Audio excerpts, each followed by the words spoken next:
Next, let's talk about tone and color. For this, I'm going to use the Slate Digital Virtual Console Emulation plugin. This is a plugin that emulates audio going through a console, which produces saturation and harmonics not normally produced using your stock interface preamps or very transparent preamps.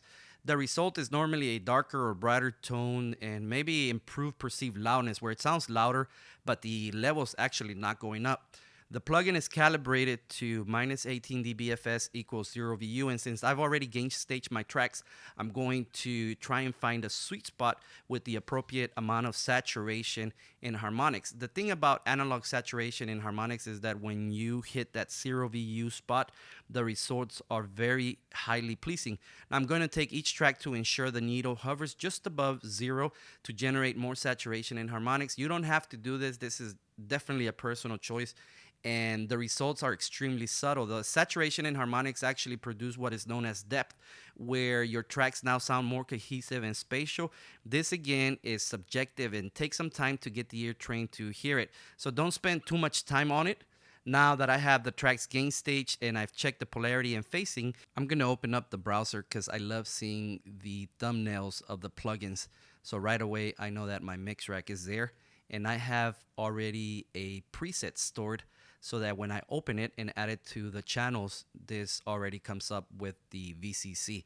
The input and outputs are set to 0 and the drive are set to 6. And I'm just gonna take each track and make sure that the VU meter is hovering right around 0. And I'm just gonna take the loudest part, which is at the chorus. Then we all have peace in mind, but now you're free to fly. Okay, I can use different emulations here, and the first thing I do is get rid of the noise, and I'll just push the input just enough to get to the 0 and just above it to start generating some nice harmonics. And let me push up the master level so that you can hear it better. Then we all have peace in mind, but now you're free to fly when your team and die. And I can use a combination of the input and the drive. Then we all have peace in mind, but now you're free to fly when your team and die. I know you see us. Okay, I've set the input levels in the drive and I selected the different console emulations. This will be unique to every mixer or every session or every setup, so you don't have to rely on my settings for that. But I am going to do an A-B real quick so you can hear the actual difference. I'm going to play the drums with the VCC engaged, and then I'm going to bypass them. Then we all have peace in mind, but now you're free to fly when your team and die. I know you see us all and smile as we float away, and even if it was your time. All right, let's solo them.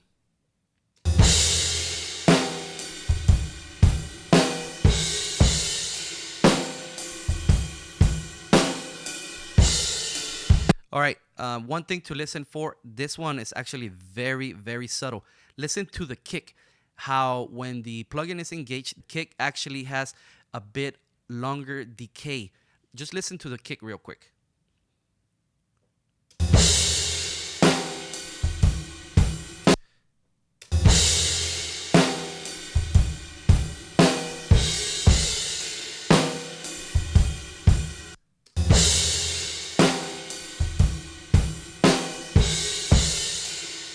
Let's listen to the snare.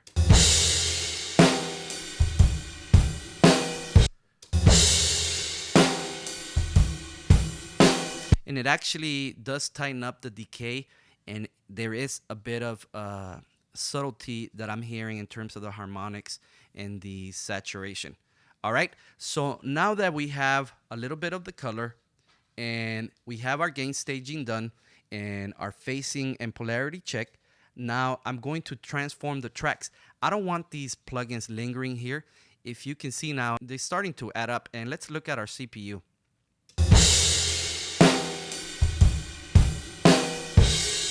Okay, right now it's only at 14%.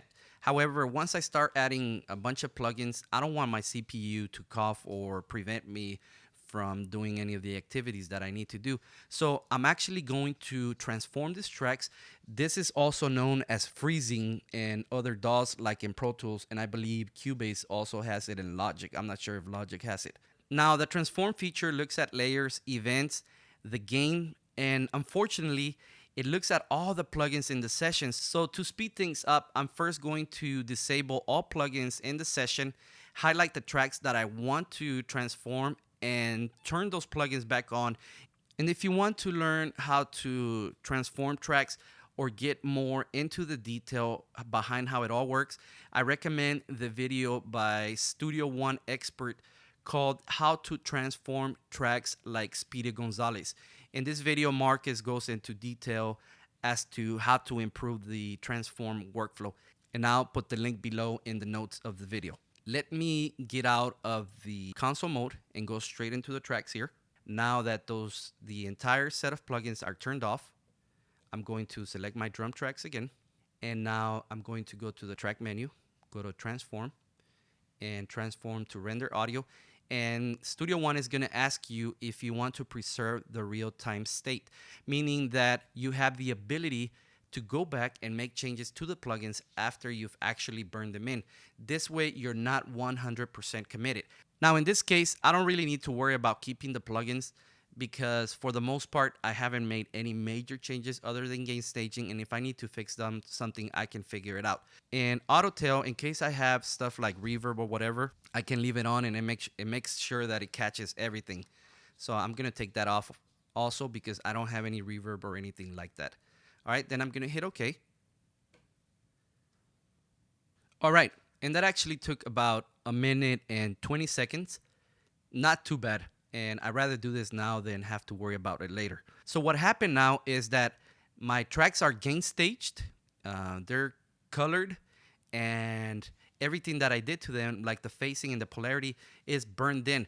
If I wanted to go back and make changes, remember on the transform option, I would be able to right click and go to transform and say go back to real-time audio. Now, I won't be able to do that because I didn't check those boxes, but that's the option that you have to go back and check it.